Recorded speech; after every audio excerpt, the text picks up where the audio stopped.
મિત્રો, વિડીયોને અંત સુધી જરૂર જોજો. મારી બહેનપણી અને મારા પતિએ મળીને મારી સાથે જે કર્યું તે સાંભળીને તમારા પણ હોશ ઉડી જશે. મનીષ અને મારા લગ્નને 6 વર્ષ વીતી ગયા હતા, પરંતુ હજુ સુધી અમારું કોઈ સંતાન નહોતું.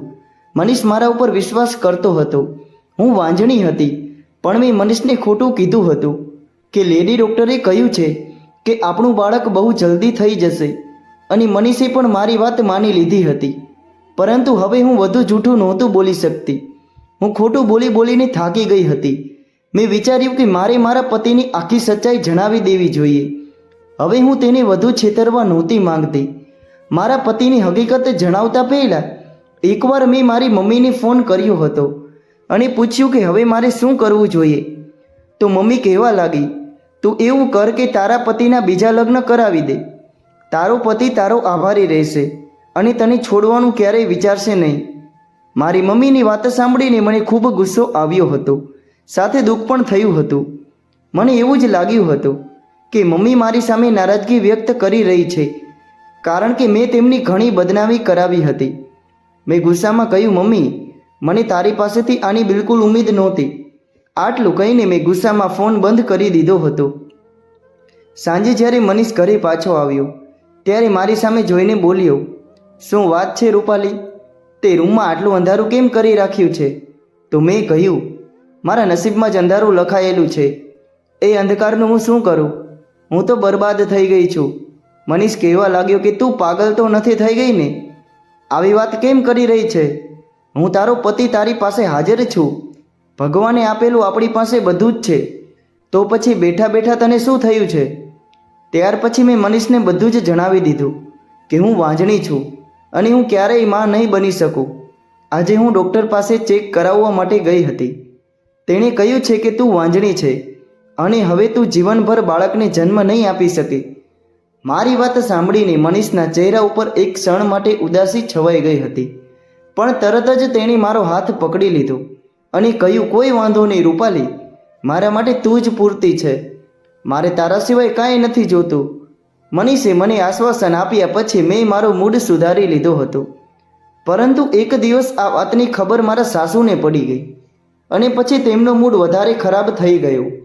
એક દિવસ અમારી પાડોશી અમારા ઘરે આવી હતી, તો મારા સાસુ તેને કહેવા લાગ્યા કે તું મને કોઈ સારી છોકરી શોધી દે, કારણ કે હું મારા પુત્રના બીજા લગ્ન કરાવવા માંગુ છું.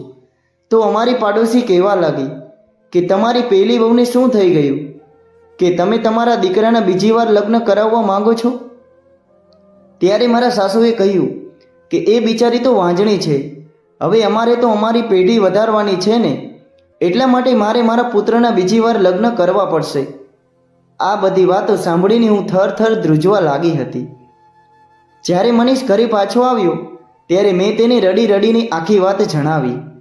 તો મનીષે મારો હાથ પકડ્યો અને મને રૂમની બહાર લઈ ગયો અને મને તેની મમ્મી પાસે ઊભી રાખીને બોલ્યો, મમ્મી, હું રૂપાલી સિવાય કોઈ છોકરી વિશે વિચારી પણ શકતો નથી અને હું બાળકો કરતાં વધારે મારી પત્નીને પ્રેમ કરું છું. એટલા માટે આજ પછી તું મારા બીજા લગ્ન વિશે ચર્ચા પણ ના કરતી. મારી સાસુએ ગુસ્સાથી માથું હલાવીને કહ્યું, મેં તો આજ સુધી એવો કોઈ પુરુષ નથી જોયો કે જેને તેની વાંજણી પત્ની ઉપર આટલું ગૌરવ અને મોહ હોય. જ્યારે મનીષની વાત સાંભળીને મારી હિંમત વધી ગઈ હતી. હું ખૂબ જ વધારે ખુશ થઈ ગઈ હતી કે મને કેટલો પ્રેમ કરવાવાળો પતિ મળ્યો છે. મેં મનમાં ને મનમાં ભગવાનનો આભાર માન્યો હતો કે મનીષનો પ્રેમ મારા માટે આવો જ બનાવી રાખજો. જ્યારે રાત પડી ત્યારે મેં વિચાર્યું કે મનીષને ચા બનાવી દઉં. હું ચા બનાવવા માટે રસોડામાં આવી તો મારા સાસુના રૂમમાંથી અવાજ આવી રહ્યો હતો. હું મારું નામ સાંભળીને ચોંકી ગઈ હતી. જ્યારે મેં ધ્યાનથી સાંભળ્યું તો તેઓ તેમની પુત્રીને ફોન પર કહી રહ્યા હતા કે તું ચિંતા ના કર, હું રૂપાલીને છૂટાછેડા અપાવીને મનીષના બીજા લગ્ન ચોક્કસ કરાવીશ. તો એવું કર કે તેના માટે કોઈ સારી છોકરી શોધી દે. આ વાત સાંભળીને મારા હોશ ઉડી ગયા હતા. ચા બનાવ્યા વિના જ રૂમમાં આવીને સૂઈ ગઈ હતી. મને હવે મારી મમ્મીનો ખ્યાલ આવ્યો હતો, પરંતુ છેલ્લી વખત તેણે મને જે સલાહ આપી હતી તે મને બિલકુલ પસંદ નહોતી આવી. તે પણ મારા સાસુની જેમ મારા પતિના બીજા લગ્ન કરાવવા માંગતી હતી. મેં ઈચ્છા ના હોવા છતાં પણ મારી મમ્મીને ફોન કરી દીધો અને હું રડવા લાગી હતી. તો મમ્મીએ કહ્યું, રૂપાલી બેટા, તું ક્યાં ગાયબ થઈ ગઈ હતી? શું મારી સાથે વાત કરવાનું મન નહોતું થતું? મારી મમ્મીની વાત સાંભળીને મને આશ્ચર્ય થયું. મને તો ખબર જ નહોતી કે મારી મા મારા માટે તડપી રહી હશે. હું કહેવા લાગી કે મમ્મી, મારી જિંદગી પહેલાં તો ખૂબ સારી અને ખુશહાલ હતી, પરંતુ જ્યારથી મને એ વાતની ખબર પડી છે ને કે હું વાંજણી છું, ત્યારથી દરેક ક્ષણે મારા માથા ઉપર તલવાર લટકતી રહે છે. મારા સાસુએ પાડોશીને કહ્યું છે કે મારા પુત્ર માટે સંબંધ શોધો, તો ક્યારેક તે તેમની પુત્રીને કહે છે કે આ વખતે વહુ તો હું પોતાની પસંદગીની લાવીશ, તું તારા ભાઈ માટે સંબંધ શોધ. મમ્મી, મનીષ ખૂબ જ સારો વ્યક્તિ છે. તે મારી ખાતર પોતાની મા સાથે લડે છે, પણ આખરે તે છે તો એક મર્દ જ ને. ક્યાં સુધી મને તેના દિલની રાણી બનાવીને રાખશે? એક યા બીજા દિવસે તેને એ વાતનો અહેસાસ થઈ જ જશે કે તેની જિંદગીમાં પણ એક બાળક હોવું જ જોઈએ અને તેને બીજા લગ્ન કરી લેવા જોઈએ. મમ્મી કહેવા લાગી, મને અહેસાસ છે કે આ ક્ષણે તારી ઉપર શું વીતી રહ્યું હશે. તેથી જ તો તને તે દિવસે મેં એ વાત કરી હતી કે તું મનીષના બીજા વિશે શું વિચારશો. જો તારા પતિએ પોતાની મરજીથી છોકરી સાથે લગ્ન કરી લીધા તો પછી વિચાર તારું શું થશે. મારું માનતી હોય તો કોઈ ગરીબ ઘરની છોકરી સાથે તેના લગ્ન કરાવી દે. તે તારાથી દબાઈને રહેશે અને તારી એહસાનમંદ પણ રહેશે અને ક્યારેય પણ તારી જગ્યા હાંસિલ કરવાની કોશિશ નહીં કરે. બાળકો પેદા કરશે તો તું પણ બરાબરની માં કેવડાવવાની હકદાર હોઈશ. મમ્મીની વાત સાંભળીને મને લાગ્યું કે તું બિલકુલ ઠીક કહી રહી છે. મેં કહ્યું, મમ્મી, તારી નજરમાં કોઈ એવી છોકરી હોય તો મને ચોક્કસ બતાવજે. મેં વિચારી લીધું હતું કે મનીષના બીજા લગ્ન કરાવ્યા વગર મારું હવે આ ઘરમાં રહેવું મુમકિન નથી. જોકે આ વાત મારા દિલ ઉપર કોઈ કયામતની જેમ વીતી હતી કે હું પોતે પોતાના જ હાથે મારા પતિના લગ્ન કરાવી રહી હતી, પરંતુ આ મારી મજબૂરી હતી અને મને મનીષ ઉપર વિશ્વાસ હતો કે મનીષનો પ્રેમ મારા માટે ક્યારેય પણ ઓછો નહીં થાય, અને એટલા માટે હું ઘરના લોકોથી ચોરી છુપાઈને મનીષ માટે છોકરી શોધી રહી હતી. હું ગામમાં રહેવાવાળી હતી. ગામના ચૌધરી અને સરપંચની એકની એક પુત્રી હતી. મારા માતા પિતા અને ભાઈ મને જીવથી વધારે પસંદ કરતા હતા. મારી જિંદગી ખૂબ જ સુંદર હતી, પણ મારે ફક્ત એક વાતની કમી હતી. મને તે એ હતી કે મારો સંબંધ મારા માતા પિતાએ નાનપણથી જ નક્કી કરી રાખ્યો હતો, અને જે છોકરા સાથે મારો સંબંધ નક્કી થયો હતો તેનું નામ મનોજ હતું. તેણે આજ સુધી સ્કૂલનું મોઢું પણ નહોતું જોયું. જ્યારે મેં ઇન્ટરમીડિયેટ કરેલું હતું, અમારા ગામમાં કોઈ છોકરી જો 12મું ધોરણ પાસ કરી લે તો તે ખૂબ જ મોટી વાત માનવામાં આવતી હતી, અને મનોજ ખૂબ જ વિચિત્ર પ્રકારનો માણસ હતો. શિક્ષણ તો મારા ભાઈઓએ પણ મેળવ્યું ન હતું, પરંતુ તેમ છતાં પણ તેઓ સારા હતા. તે જાણતા હતા કે કેવી રીતે વાત કરવી. મમ્મીએ મારા ભાઈઓનો ઉછેર ખૂબ સારી રીતે કર્યો હતો, પરંતુ મનોજને તો સારા ખરાબના શિષ્ટાચાર પણ નહોતા શીખવવામાં આવ્યા. ગામની દરેક બીજી છોકરી સાથે તેનું ચક્કર ચાલતું હતું. તેની આ જ હરકતોને કારણે મને તેનાથી ખૂબ નફરત થઈ ગઈ હતી. મનોજની એક વાત જે મને ખૂબ જ ખરાબ લાગતી હતી તે એ હતી કે ગામની દરેક બીજી છોકરી સાથે ચક્કર હોવા છતાં પણ તે મને પ્રેમ કરતો હોવાનો દાવો કરતો હતો. તે મને રૂપાલીને બદલે રાધા કહીને બોલાવતો હતો. તે મને કહેતો હતો કે રાધા, હું તારા વગર મરી જઈશ, અને હું મનોજને કહેતી કે તારા માટે તો ગામની બધી છોકરીઓ છે, તો તું મારી પાછળ કેમ પડ્યો છે? તો તે કહેતો હતો કે કૃષ્ણ તો માત્ર રાધાના જ હોય છે, બાકી તો બધી ગોપીઓ છે. એકવાર મનોજ મારા માટે ગામના મેળામાંથી કાચની બંગડીઓ લઈને આવ્યો હતો. મનોજની આ હરકતોથી મને ગુસ્સો આવ્યો હતો. મેં મનોજે લાવેલી બંગડીઓ મારા પગ નીચેથી મૂકીને તોડી નાખી હતી. મારી આ હરકતથી મેં પહેલીવાર મનોજની આંખોમાં આંસુ જોયા હતા, અને મનોજની આંખમાં આંસુ જોઈને મને મારી ભૂલનો અહેસાસ થયો હતો. પરંતુ મનોજ એટલો હરામી હતો કે બીજા જ દિવસે એક છોકરી સાથે ફરતી વખતે મેં તેને પોતે પોતાની આંખોથી જોયો હતો, અને પછી મારા દિલમાં જે તેના માટે થોડી હમદર્દી જાગી હતી તે પણ ખતમ થઈ ગઈ હતી. મમ્મી પપ્પા સાથે વાત કરતી તો તે કહેતા કે કોઈ વાંધો નહીં, મનોજ હજુ બાળક છે, તે સમય આવે એટલે સુધરી જશે. ખેર, થોડા વર્ષો પહેલાં જ મારા મોટા ભાઈએ ગામમાં દવાખાનું બનાવવા માટે અરજી કરી હતી. તે દિવસો દરમિયાન એક ટીમ ગામમાં આવી હતી. અને ઝપેટ વગેરેની તપાસ કરી રહી હતી. અને પછી ગામમાં એક બહુ મોટી હોસ્પિટલનો પાયો નાખવામાં આવ્યો હતો.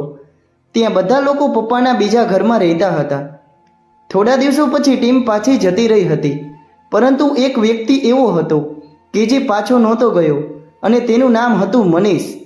તેને ગામની આબોહવા ખૂબ જ સારી લાગી હતી, તેથી તેણે પપ્પા પાસેથી પરવાનગી લઈને થોડા દિવસ અહીં રહેવાનું નક્કી કર્યું હતું.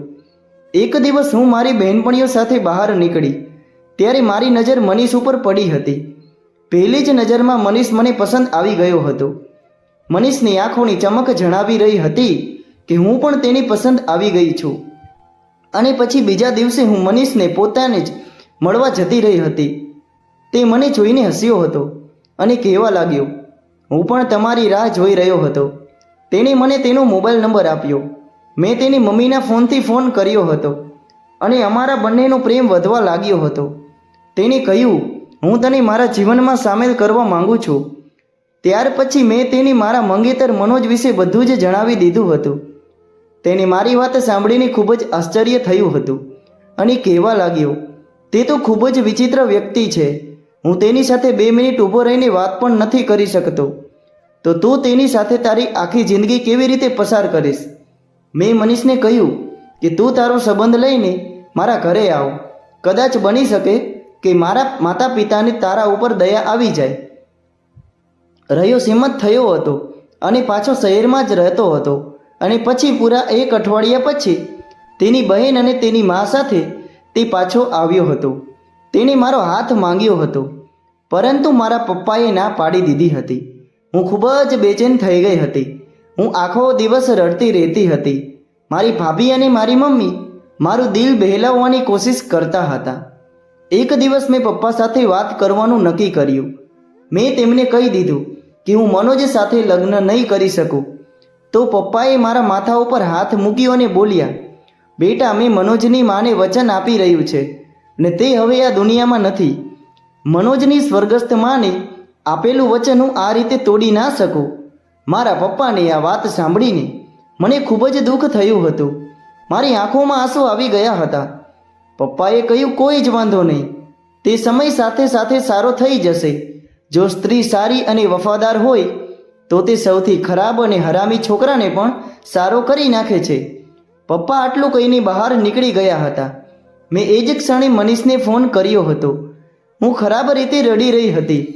તેણે કહ્યું, તું ચિંતા ના કર, હું તને આ રીતે બરબાદ તો નહીં જ થવા દઉં. હું તને લેવા આવી રહ્યો છું. અને પછી હું મનીષ સાથે શહેરમાં ભાગી ગઈ હતી.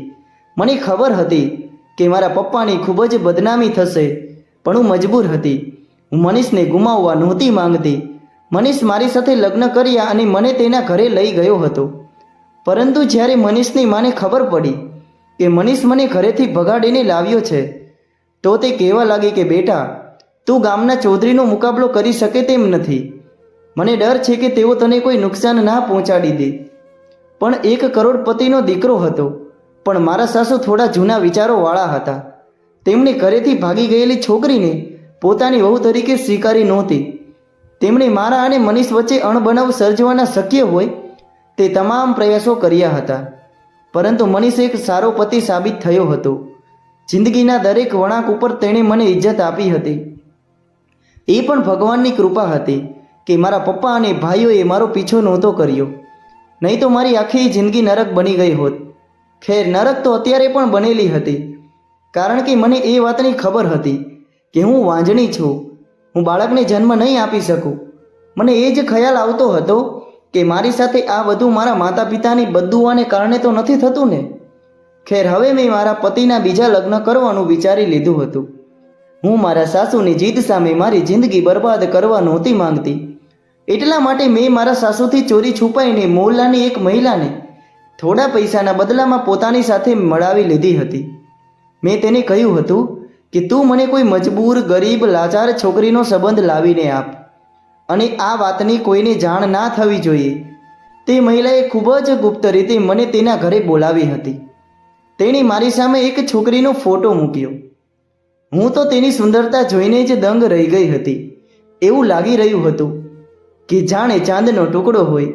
સંબંધ કરવાવાળી તે સ્ત્રી કહેવા લાગી, આ છોકરી અનાથ છે અને તેના કાકા સાથે રહે છે. તેની કાકી ઈચ્છે છે કે આ જલ્દીથી જલ્દી તેના સાસરિયામાં જતી રહે. હું તો છોકરીનો ફોટો જોઈને જ બોલી, આંટી, હું ક્યારેય પણ મારા પતિના લગ્ન આ છોકરી સાથે નહીં કરું. તેની સુંદરતા તો જુઓ, મારા પતિ તો આના પ્રેમમાં પાગલ જ થઈ જશે. તો તે મહિલા કહેવા લાગી, બેટા, આ સંબંધ ખૂબ જ સારો છે, આને હાથમાંથી ના જવા દે. આ ખૂબ જ સીધી સાદી છોકરી છે, તારી સામે દબાયેલી રહેશે. મારું મન તો નહોતું માની રહ્યું, પણ મેં એ નામની છોકરી સાથે સંબંધ સ્વીકાર કરી જ લીધો હતો. જ્યારે હું ફોટો લઈને ઘરે પહોંચી ત્યારે મેં ખૂબ જ વિચિત્ર દ્રશ્ય જોયું હતું. મારો પતિ સોફા ઉપર બેઠો હતો, જ્યારે મારા સાસુ અને નણંદ તેની સામે બેઠા હતા. માની નણંદ બોલી, ભાઈ, તું એક વાંજણી છોકરી સાથે જિંદગી કેમ વિતાવવા માંગે છે? મેં અને મમ્મીએ તારા માટે એક ખૂબ જ સારી છોકરી જોઈ છે, તું એની સાથે લગ્ન કરી લે. જે અંગે મનીષે કહ્યું, તમે હવે બંને બસ કરો. મેં મારી મરજીથી લગ્ન કરીને કોઈ એટલો મોટો ગુનો નથી કર્યો કે તમે લોકો મને સતત ટોણા મારતા રહો છો. મેં તમને કહી દીધું છે કે રૂપાલી સિવાય હું કોઈને નહીં સ્વીકારું. તે મારી પત્ની છે અને મારા મૃત્યુ સુધી તે મારી જ રહેશે. જ્યાં સાસુ અને નણંદની વાતોએ મારું દિલ વીંધી નાખ્યું હતું, ત્યાં મનીષની વાત સાંભળીને મને ઘણી હિંમત મળી હતી. હું તેમને કંઈ કહ્યા વગર જ રૂમમાં જતી રહી હતી. થોડી વાર પછી મનીષ પણ મારી પાછળ આવી ગયો હતો. તે કહેવા લાગ્યો, તું મમ્મી અને દીદીની વાતને દિલ ઉપર ના લેતી. મેં કહ્યું, તમે બીજા લગ્ન કરી લો.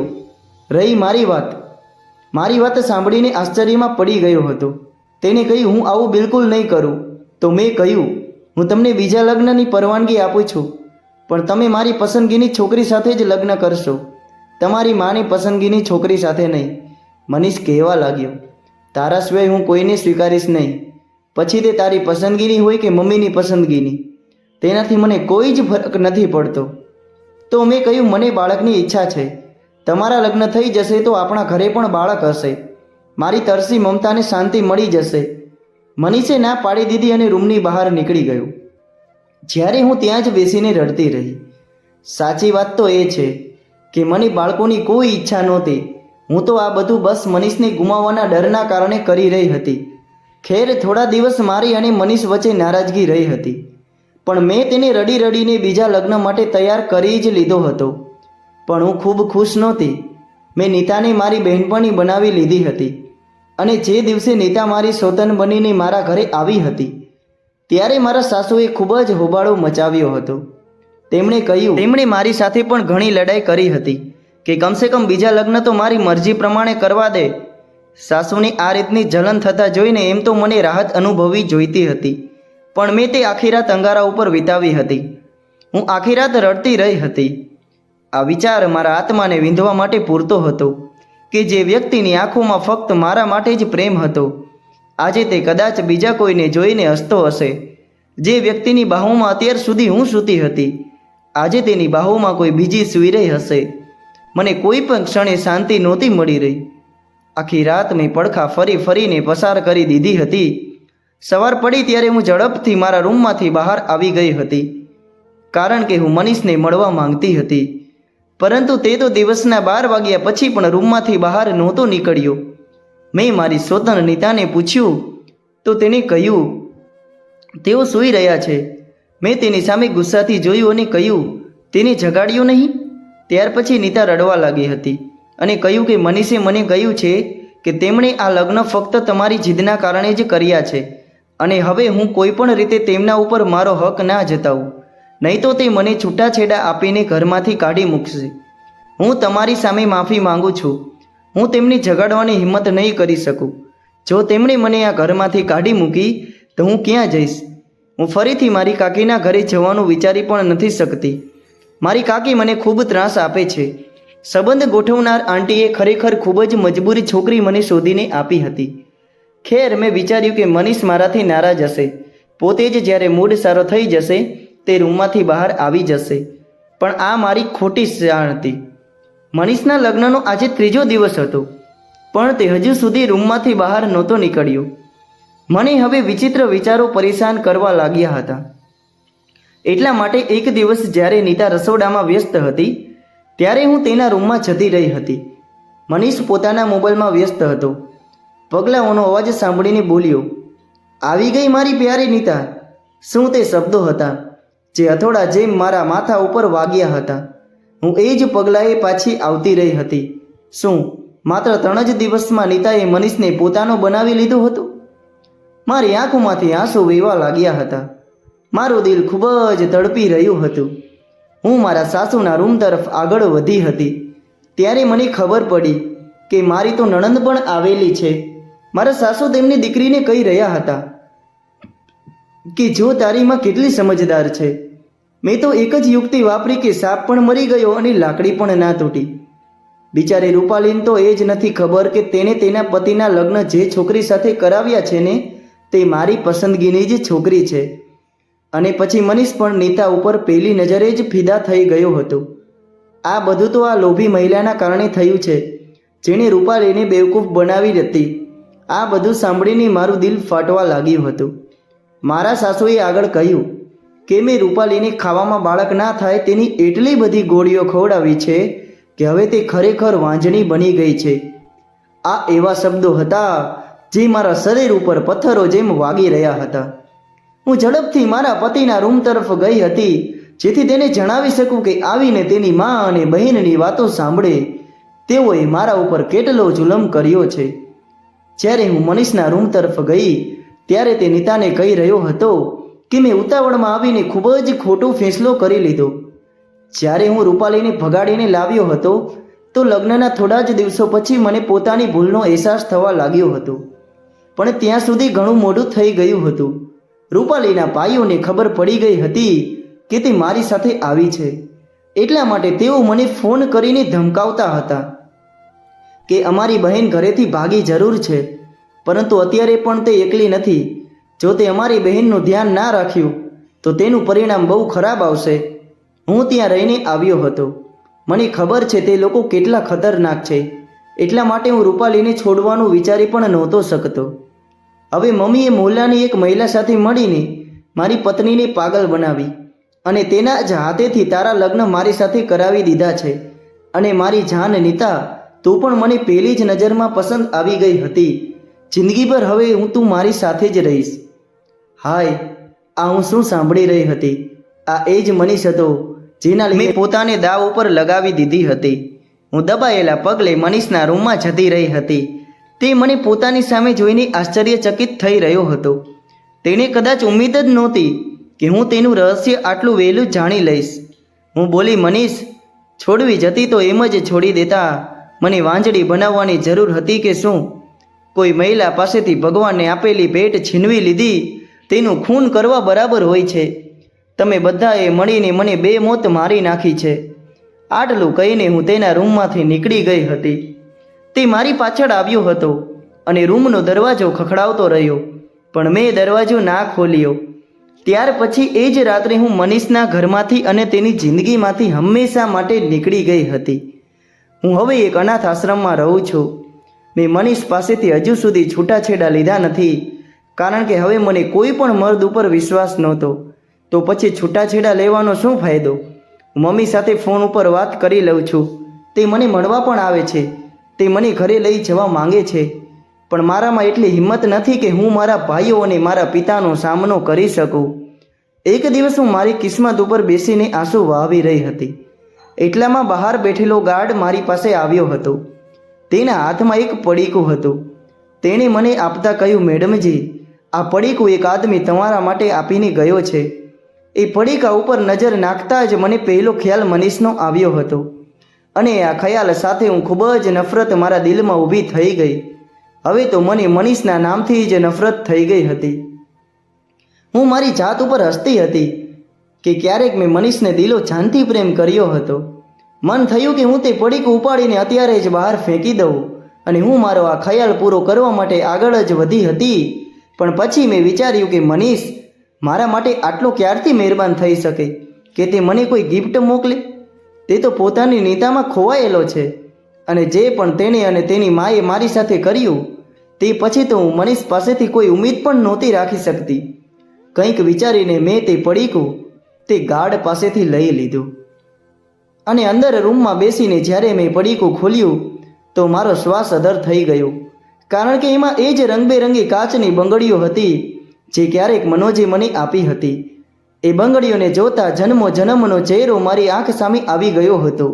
હોય ના હોય આ બંગડીઓ મને મનોજે જ મોકલી હતી. હું તરત જ દરવાજા તરફ દોડી હતી અને ગાર્ડને પૂછ્યું કે આ બંગડીઓ તમને કોણે આપી? તો તેણે જણાવ્યું કે જે આદમીએ આ બંગડીઓ આપી હતી તે તો ક્યારનો એ જતો રહ્યો છે, પરંતુ સાથે જ તે આદમીએ કહ્યું હતું કે જો રૂપાલી મેડમ આ બંગડીઓને તોડી નાખે તો તું આ કાચની બંગડીઓના ટુકડા સંભાળીને મૂકી દેજે અને મને આપી દેજે. આ તૂટેલી કાચની બંગડીઓના ટુકડા મારા પૂરા જીવનની પૂંજી છે. ગાર્ડની આ વાત સાંભળીને મારા અચાનક જ હોઠ ધ્રુજવા લાગ્યા હતા. મારી આંખમાંથી ખૂબ જ આંસુ વહી રહ્યા હતા. રખડું અને લાપરવા મનોજનો ચહેરો મારી સામે આવી રહ્યો હતો. હું મનોજને હજુ પણ યાદ હતી. શું મનોજ હજુ પણ મને પ્રેમ કરતો હતો? પરંતુ હું હવે કોઈના ઉપર વિશ્વાસ નહોતી કરી શકતી. હું મારા હાથમાં કાચની બંગડીઓ લઈને પાછી રૂમમાં આવી ગઈ હતી અને બીજા દિવસે જ્યારે મારી મા મને મળવા આવી તો મેં મનોજ વિશે પૂછ્યું હતું અને મારી માએ મને મનોજ વિશે જે વાત કહી તે સાંભળીને મારું દિલ તડપવા લાગ્યું હતું.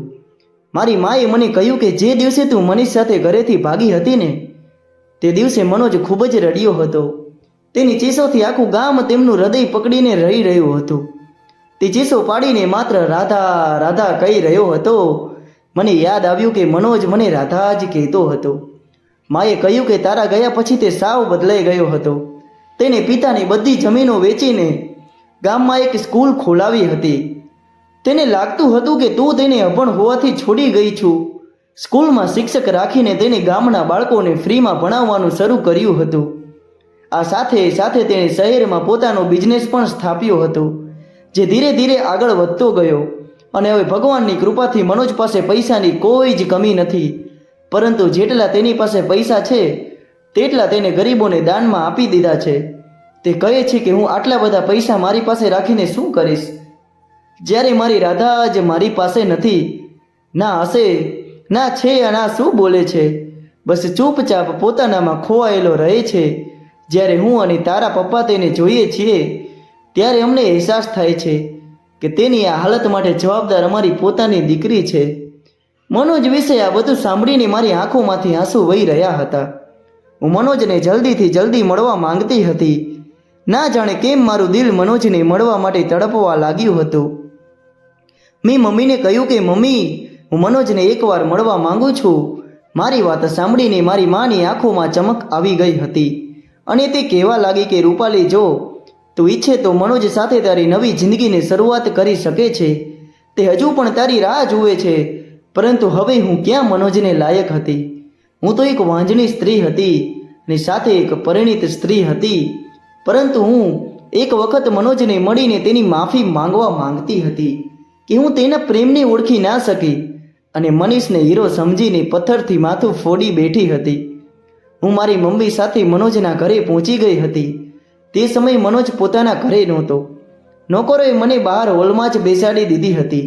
મને અને મમ્મીને બેસીને ઘણો સમય થઈ ગયો હતો પણ મનોજ હજુ સુધી નહોતો આવ્યો. ત્યાર પછી હું નોકરને પૂછીને મનોજના રૂમમાં જતી રહી. સ્વચ્છ અને વ્યવસ્થિત રૂમ તે ક્યાંયથી પણ મનોજનો રૂમ નહોતો લાગી રહ્યો. એવું લાગી રહ્યું હતું કે આ કોઈ ખૂબ જ ભણેલા ગણેલા વ્યક્તિનો રૂમ છે. અને પછી અચાનક જ મારી નજર એક એવી વસ્તુ ઉપર પડી કે હું ત્યાં જ મારું હૃદય પકડીને બેસી ગઈ હતી. સામે જ દિવાલ ઉપર કાચની ફ્રેમમાં તૂટેલી કાચની બંગડીઓના ટુકડા વાપરીને રાધા લખેલું હતું, જેનો અર્થ એ છે કે મનોજ મને તે જ ક્ષણથી એટલો પ્રેમ કરતો હતો કે હું તેના પ્રેમને ઓળખી નહોતી શકતી. મનોજે જ્યારે મને પહેલીવાર બંગડીઓ ગિફ્ટમાં આપી હતી અને મેં તેને મારા પગથી કચડીને તોડી નાખી હતી.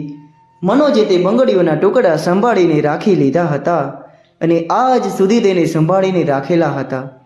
મારી આંખોમાંથી દડ દડ આંસુ વહી રહ્યા હતા અને મને ખબર જ ના પડી કે મનોજ મારી પાછળ આવીને ઊભો રહી ગયો છે.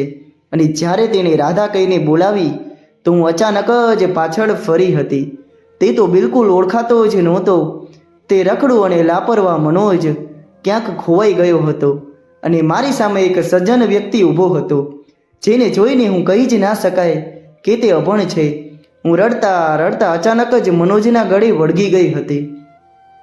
મેં બધી જ મર્યાદાઓ તોડી નાખી હતી. હું એ ભૂલી ગઈ હતી કે હું પરણેલી છું અને મનોજ સાથે મારો કોઈ સંબંધ નથી.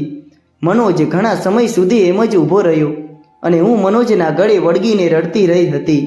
મારા મોંમાંથી બસ એ જ શબ્દો નીકળી રહ્યા હતા કે મનોજ, મને માફ કરી દે, મેં તારા દિલને ઠેસ પહોંચાડી. કદાચ એટલા માટે જ ભગવાને મને આટલી મોટી સજા આપી છે. લાંબા સમય પછી મનોજે મારા માથા ઉપર હાથ મૂક્યો હતો. તેણે કહ્યું, રાધા, મેં તને ક્યારેય દોષી માની જ નહોતી. ભૂલ તો મારી જ હતી, જેથી હું તારી ઉમ્મીદ ઉપર ખરો ના ઉતર્યો. હું આંસુ સાફ કરતાં કરતાં મનોજની છાતીએથી અલગ થઈ ગઈ હતી. થોડી વાર પછી મનોજે કહ્યું કે રાધા, મારા દિલનો દરવાજો હજુ પણ તારા માટે ખુલ્લો છે. મારા દિલમાં તારા સિવાય બીજી કોઈ છોકરી નથી. ઈચ્છે તો ખોલીને જોઈ શકે છે. એક ક્ષણ માટે મનોજના ચહેરા ઉપર એ જ શરારત ઉભરીને આવી હતી જે આજથી 5 વર્ષ પહેલાંવાળા લાપરવા મનોજના ચહેરા ઉપર રહેતી હતી. મેં રડતા રડતા કહ્યું, મનોજ, હવે હું તારા પ્રેમને લાયક નથી. હું મનીષની ત્યાગેલી પત્ની અને વાંઝણી મહિલા છું. આના ઉપર મનોજે કહ્યું હતું કે રાધા, તું મારા માટે એ જ રાધા છે જેને હું 5 વર્ષ પહેલાં ખૂબ પ્રેમ કરતો હતો અને આજે પણ હું તને એટલો જ પ્રેમ કરું છું. મને કોઈ ફરક નથી પડતો કે તું પરણેલી છે કે વાંઝણી છે, પણ હું એટલી સ્વાર્થી ના બન કે મનોજના જીવનમાં પ્રકાશ ભરવાને બદલે તેના જીવનને અંધકારથી ભરી દે. હું તેની બાળકોનું સુખ નહોતી આપી શકતી અને મનીષે મને જે ઘા આપ્યો હતો તે હજુ તાજો હતો. ખબર નહીં કેમ મારું દિલ હવે કોઈ મર્દ ઉપર વિશ્વાસ નહોતું કરી રહ્યું. મર્દ મર્દ જ હોય છે, ક્યાંક એવું ના બને મનોજને પણ ભવિષ્યમાં બાળકોનો મોહ થવા લાગે અને તે મારાથી મોં ફેરવી લે. હું રડતા રડતા બહાર ભાગી ગઈ હતી અને મારી મમ્મીનો હાથ પકડીને મારા ઘરે પાછી આવતી રહી હતી. મારા પપ્પા અને મારા ભાઈઓએ પણ મારી હાલતને જોઈને મને માફ કરી દીધી હતી. બીજા દિવસે ફરી મનોજ મારી પાસે આવ્યો હતો. તેણે ઉદાસી ભર્યા શબ્દોમાં કહ્યું હતું કે રાધા, મને નહોતી ખબર કે મારો પ્રેમ આટલો નબળો છે કે ભગવાને મને બીજી વાર તક આપી. તેમ છતાં પણ તે મારા પ્રેમને ઠુકરાવી દીધો. જો તે આજે મારા પ્રેમનો સ્વીકાર ના કર્યો તો હું હંમેશા માટે તારી જિંદગીમાંથી જતો રહીશ અને ક્યારેય તારી પાસે નહીં આવું. હું આ કાચની બંગડીઓ તારા માટે લઈને આવ્યો છું. જો તું મારા પ્રેમને સ્વીકારે છે તો તેને પહેરીને બહાર આવી જજે, નહીંતર તેને તોડીને તેના ટુકડા મારી પાસે લઈને આવજે. આટલું કહીને મનોજ તે કાચની બંગડીઓ મારા પલંગ ઉપર મૂકીને બહાર જતો રહ્યો હતો. હું લાંબા સમય સુધી એ કાચની બંગડીઓને જોતી રહી હતી. ભગવાને મને બીજી તક આપી હતી, એક સાચા પ્રેમને મેળવવાની તક આપી હતી અને હવે હું તે તક ગુમાવવા નહોતી માંગતી. મેં એ કાચની બંગડીઓ ઉપાડી અને મારા હાથમાં પહેરી લીધી હતી. જ્યારે હું બહાર નીકળીને આવી ત્યારે મનોજ મમ્મી સાથે વાતોમાં વ્યસ્ત હતો. મેં મારા હાથ પીઠ પાછળ કરી રાખ્યા હતા. મને બહાર આવતી જોઈને મનોજના ચહેરાનો રંગ બદલાઈ ગયો હતો. તે કદાચ એ જ વિચારી રહ્યો હતો કે હું બંગડીઓના ટુકડા કરીને લાવી છું ને જ્યારે મેં તેની સામે આવીને મારા હાથ સામા કર્યા તો તે ખુશીથી ઉછળી પડ્યો હતો. તેની મમ્મીની શરમ રાખ્યા વિના જ મારા હાથને ઝુમ્મન કરી લીધું હતું. મમ્મીએ ખાસ કરીને પોતાની હાજરીનો અહેસાસ કરાવ્યો હતો તો તેની ઝડપથી મારા હાથ છોડી દીધા હતા અને હું હસતા હસતા મારા રૂમમાં ભાગી ગઈ હતી. મારા તરફથી હાથ હતા જ લગ્નની તૈયારીઓ શરૂ થઈ ગઈ હતી. બીજી તરફ મારા ભાઈઓએ અને પપ્પાએ મનીષ પાસેથી છૂટાછેડા લેવા માટે કોર્ટમાં અરજી કરી દીધી હતી. એક અઠવાડિયામાં જ મારા અને મનીષના છૂટાછેડા થઈ ગયા હતા અને મારા લગ્ન હવે મનોજ સાથે થઈ ગયા હતા અને હવે હું જિંદગીમાં મનોજ સાથે ખૂબ જ ખુશીથી જીવન જીવી રહી છું.